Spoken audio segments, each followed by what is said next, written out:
here there's a there's a lot of eateries, there's a lot to do, which makes this ideal. It's right off of the freeway, but more importantly it's set up for southbound traffic, right? And well, traffic we are seeing, so you're kind of getting a glimpse of just how crowded this side is anyway. There's a Starbucks over there. There's a lot of stuff in the area, but where we're going is I just wanted to note this Tesla Supercharger here. It's actually relatively empty right now. I'm actually surprised. So there's 1, 2, 3, 4, 5, 6. Okay, so yeah, there are 8 total Tesla chargers, right? And the thing is, this is actually surprising to me how unpacked it is. But what makes me wonder about this parking lot is, does Tesla actually own it? And we'll see. This is kind of what I wanted to check on and I wanted to see. So this is good to note that Tesla actually recognizes, right, that their chargers, I think, here are limited.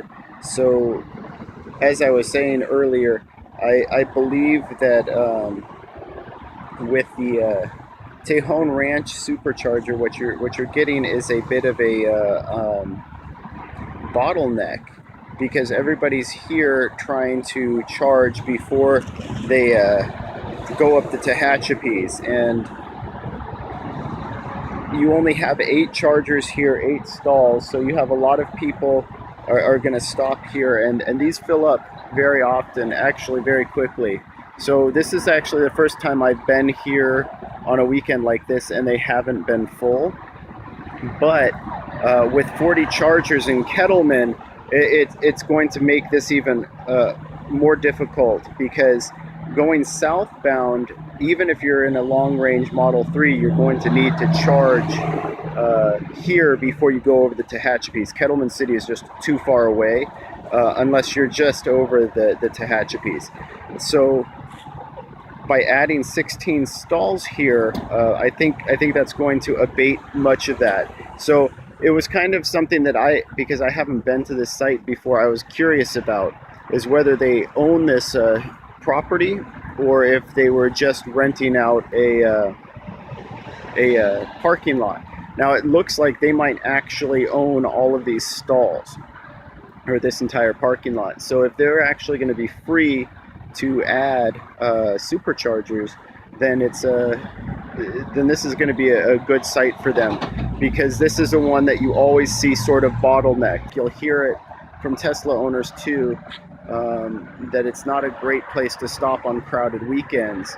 So Kettleman City will help, but like my friend who was driving a Model X, he still had to stop here anyway, even though he had stopped in Kettleman City earlier. So and that's going to be common for Model S owners, Model X owners, and especially the Model 3 base or short range. So again, we have now like 140 miles to get over the hills into Los Angeles, but it does look like I was saying, this parking lot is pretty large and there's nothing else here. So if Tesla owns it, if this is theirs and they can do with it what they want, it sounds like they can, because they have they have 16 more chargers coming here by 2018. It's a good sign. So anyway, I just wanted to kind of drop in, see what was up, and note how many people were charging. They did a pretty good job of splitting up their chargers, and you don't want to have 2 people occupying basically the same cabinet, so they're getting their maximum charge rate. But actually it looks like it's emptying out pretty much now. So you're going to run into an issue getting over the Tehachapi's if you don't have I would say in a Tesla, in most model Teslas, at least about 50% battery.